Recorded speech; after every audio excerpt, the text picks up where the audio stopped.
kita ini lagi ke kebun, lagi nengok pohon durian, tapi ini belum bisa berbuah ya. Ini usia 2 tahunan ya. Di samping itu saya akan memperkenalkan permainan zaman jadul ya, ataupun zaman dulu, biasanya di usia sekitar tahun 80 ataupun 90-an ya. Yang di usia 40 atau 50 pernah ngalamin permainan itu ya. Saat ini jarang kita temukan ya permainan yang tadi saya sebut ya, karena sekarang sudah tergerus sama permainan gadget ya, game, ataupun permainan-permainan yang agak ke barat-baratan. Padahal permainan itu sangat sederhana dan ada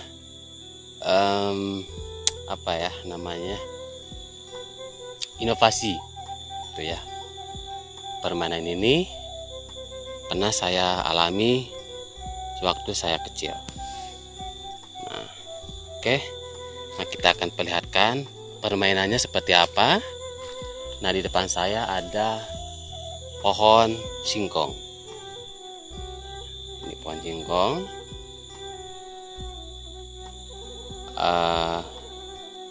Jadi seperti begini ya. Ini caranya, permainan yang sangat sederhana tapi memiliki filosofi tersendiri. Saya akan petik satu tangkai daun singkong. Nah, ini daun singkongnya.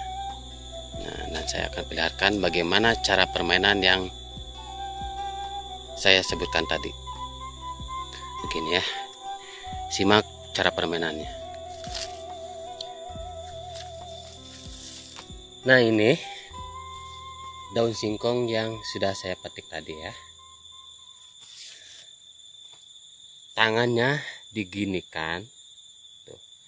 Si ujung kelingking sama jari jari induk itu diginikan, disambungkan, kemudian nih petik gininya, lalu tangan diginikan. Nah, tadi taruh di atas tuh, dijepit sedikit biar nggak lepas, lalu kita tepuk dari atas ya, bunyi. Oke, kita lanjut dan yang kedua tuh, bunyi ya. Kita lanjut daun yang ketiga. Ini biasanya yang di usia 40 ataupun 50 tahunan pernah mengalami permainan seperti begini ya. Alah, nggak bunyi. Ini biasanya nepuknya itu tidak pas.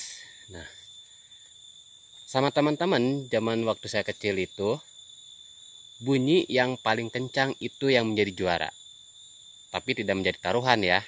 Biasanya yang juara itu dikasih makanan ataupun dikasih hadiah lah. Hadiahnya berupa permainan juga seperti begitu. Saya tepuk. Aduh, maaf ya, gagal. Oh, bunyi. Daun yang keempat.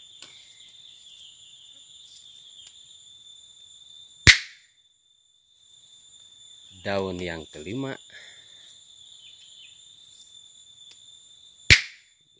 Ya, ini daun yang terakhir. Ya.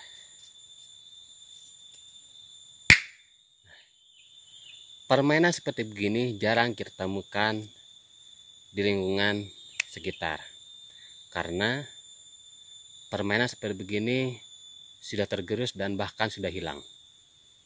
Anak-anak zaman sekarang tidak tahu ataupun tidak mengenal permainan zaman dahulu, seperti permainan engkrang, gatrik, ataupun layang-layang masih ada, kelereng juga sekarang sebagian juga ada, cuman nggak terlalu banyak seperti zaman dulu.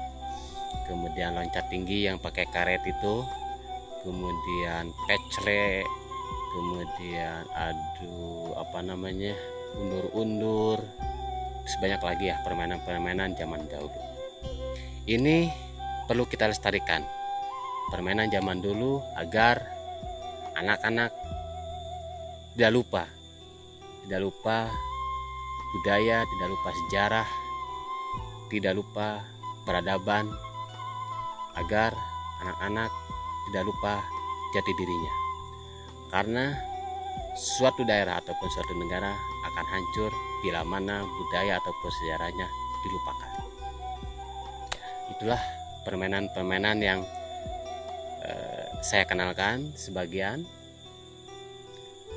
Apalagi di waktu bulan puasa itu, permainan seperti yang tadi saya lakukan itu biasanya dilakukan sambil ngabuburit ataupun sambil ngabuberang ataupun cari siang di waktu libur, sehingga anak-anak tidak bermain ataupun melakukan permainan-permainan yang membahayakan. Padahal itu adalah permainan yang sangat sederhana, murah, tidak memerlukan biaya, dan itu juga tidak terlalu merusak tanaman, hanya sebagai ala kadarnya aja. Oke, nanti kita akan lanjut cari permainan-permainan zaman dulu yang mungkin kita bisa lakukan saat ini dan kita kenalkan sama anak-anak.